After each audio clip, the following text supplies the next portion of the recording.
اعوذ باللہ من الشیطان الرجیم بسم اللہ الرحمن الرحیم۔ کروڑوں درود و سلام نبی پاک صلی اللہ علیہ وآلہ وسلم پر۔ محترم بزرگوں، بھائیوں، دوستوں اور بہنوں، السلام علیکم۔ آج میرا موضوع ہے شوگر اور دوسری بیماریوں کے مریضوں کے لیے ایک بہت ہی مجرب وظیفہ ہے، بلکہ یہ کہیں کہ تمام ضرورتوں اور حاجتوں کے لیے مجرب وظیفہ ہے۔ شوگر جو ہے انسانی صحت پر بڑے منفی اثرات ڈالتی ہے۔ بالخصوص اس بیماری سے جسم کے پٹھے بے حد کمزور ہو جاتے ہیں، جوڑوں میں درد رہتا ہے، تھوڑا سا کام کرنے یا پیدل چلنے سے مریض کمزوری محسوس کرتا ہے۔ اس سلسلے میں تسبیحات حضرت سیدہ فاطمہ کا وظیفہ نہایت فائدہ مند ہے، اور یہ وظیفہ جس طرح میں شروع میں بتا رہا ہوں کہ تمام حاجات، ضروریات اور بیماریوں کے لیے مجرب وظیفہ ہے، اور شوگر کے لیے بھی بہترین وظیفہ ہے۔ اس وظیفے کی برکت سے تھوڑے قدم نہ چلنے والے بے شمار مریضوں کو ایسی شفا ملی ہے کہ اب وہ روزانہ 3 کلومیٹر سے زیادہ سیر کرتے ہیں۔ علاوہ ازیں گھریلو اور دفتری امور آسان طریقے سے سر انجام دے رہے ہیں۔ خاتون جنت حضرت سیدہ فاطمہ آپ کے گھر کے سارے کام خود انجام دیتی تھیں۔ پتھر کی بنی ہوئی گھریلو چکی میں گندم پیس کر آٹا تیار کرتی۔ یہ مشکل اور مشقت والا کام ہے جو آج کل کی عورتوں کے بس کی بات نہیں۔ اتنا کام کاج کرتے ہوئے بعض اوقات حضرت سیدہ فاطمہ کے ہاتھوں پر چھالے بن جاتے اور اب تھک جاتی۔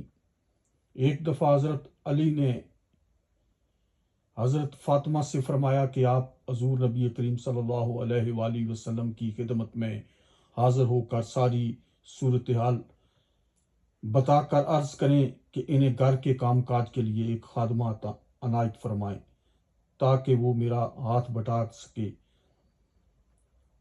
حضرت سیدہ فاطمہ حضور نبی کریم صلی اللہ علیہ وآلہ وسلم کی خدمت میں حاضر ہوئیں اور ساری صورتحال عرض کی۔ اس پر نبی کریم صلی اللہ علیہ وآلہ وسلم نے ارشاد فرمایا، فاطمہ، کیا میں تمہیں اس سے بہتر بلکہ دنیا کی ہر چیز سے زیادہ بہتر بات نہ بتاؤں؟ فرمایا، بیٹی، ہر نماز کے بعد 33 مرتبہ سبحان اللہ، 33 مرتبہ الحمدللہ اور 34 مرتبہ اللہ اکبر پڑھو۔ اس سے تھکاوٹ اور کمزوری سب دور ہو جائے گی۔ یہ ایک ایسا نسخہ کمیاب ہے کہ بزرگ فرماتے ہیں کہ اس سے زیادہ کوئی فضیلت والی بات نہیں۔ اگر ہوتی تو حضور صلی اللہ علیہ وآلہ وسلم اپنی پیاری بیٹی،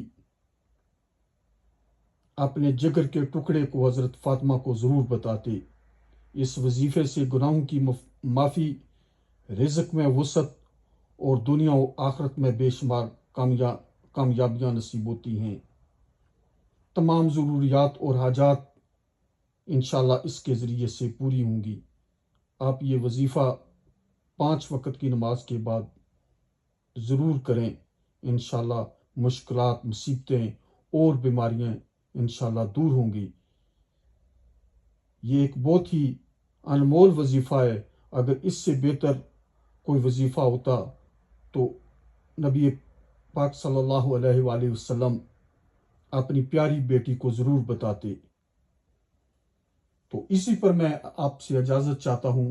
میں اس سے پہلے بھی شوگر پر اور دوسری بیماریوں پر اپنے چینل اور یوٹیوب پر جو ہے اپلوڈ کر چکا ہوں، ویڈیو اپلوڈ کر چکا ہوں، وہ آپ دیکھ سکتے ہیں۔ انشاءاللہ آپ کو اس سے فائدہ ہوگا۔ پلیز یہ ویڈیو لائک اور شیئر کریں، اور health education and tourism channel YouTube پر بھی سبسکرائب کریں تاکہ دوسری معلومات بھی آپ کو مل سکے۔ اللہ تعالیٰ آپ کو مشکلات، مصیبتوں اور بیماریوں سے بچائے، اور مجھے بھی، اور اللہ پاک آپ کو حفظ و امان میں رکھے۔ اللہ حافظ۔